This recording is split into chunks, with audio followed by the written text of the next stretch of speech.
Molweni siphinda sabuyela siphinda sadibana. Molo Prince. Philile. Ndiphilile njani wena makhulu? Nkosi nami ndiphilile Prince. Makhulu benifuna unika abantu balapha eMzantsi Afrika lento bayifunayo. Umakhulu aphinda abuye. Alright. Bafuna wena. Umakhulu othandwa kweli lizwe jikelele. Alright. Sivuna okulinyiweyo. Unjalo tata. Umuntu uvuna into ayilimileyo. Kunjalo makhulu. Njalo. Ngoku ke ndithi uba lixesha lokuba siyavuna.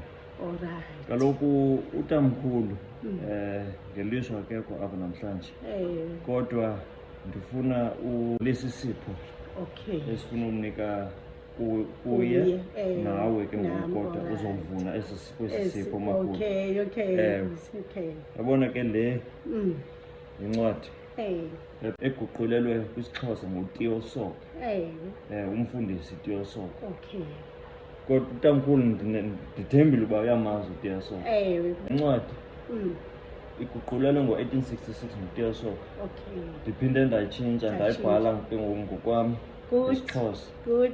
Andinoyenza loo nto ukuba bendingenalo ulwazi luvela kuwe notamkhulu. Hayi bethu nayo. Siyabulela kakhulu. Nam tata ndiyabulela nam. Nantso ke Qhubekeke ubheke phambili. Ayikho enye indlela makhulu. Ayikho enye indlela.